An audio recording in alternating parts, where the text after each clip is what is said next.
আচ্ছা, আপনারা যখন কাউকে হোয়াটসঅ্যাপে কল অথবা মেসেজ করেন তখন কিন্তু অনেক সময় সেই ব্যক্তির নম্বরটি সেভ করে তারপর তাকে হোয়াটসঅ্যাপে কল অথবা মেসেজ করতে হয়। তো এবার থেকে কিন্তু সেই ব্যক্তির নম্বরটি আর সেভ করতে হবে না, আপনি কিন্তু সেভ ছাড়াই তাকে কল অথবা মেসেজ হোয়াটসঅ্যাপে করতে পারবেন। তো এটি কীভাবে করবেন আমি দেখিয়ে দিচ্ছি। তো এর জন্য ফার্স্ট আপনাদের ফোন থেকে হোয়াটসঅ্যাপটি ওপেন করবেন। ওপেন করার পর নিচের দিকে দেখতে পারবেন কল, এই লেখাটির উপর ক্লিক করবেন। তারপর এখান থেকে এই প্লাস চিহ্নটির উপর ক্লিক করবেন। ক্লিক করার পর এখানে 3টি লেখা দেখতে পারবেন। তো মাঝখানে যে লেখাটি দেখতে পাচ্ছেন কলে নম্বর, এই লেখাটির উপর ক্লিক করে দিবেন। তারপর এখানে সেই ব্যক্তির নম্বরটি তুলে জাস্ট এখান থেকে কল করে দিবেন। কল করে দিলেই কিন্তু সেই ব্যক্তির কাছে হোয়াটসঅ্যাপে কল চলে যাবে।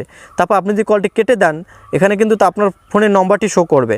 আপনি নম্বরটির উপর ক্লিক করে কিন্তু তাকে মেসেজ করতে পারবেন অথবা পরবর্তীতে কিন্তু তাকে কল করতে পারবেন। তো ভিডিওটি যদি ভালো লাগে অবশ্যই ভিডিওতে একটি লাইক দিয়ে দেবেন আর ভিডিওটি আপনার বন্ধুদেরকে শেয়ার করে দিবেন। আর এরকম নতুন নতুন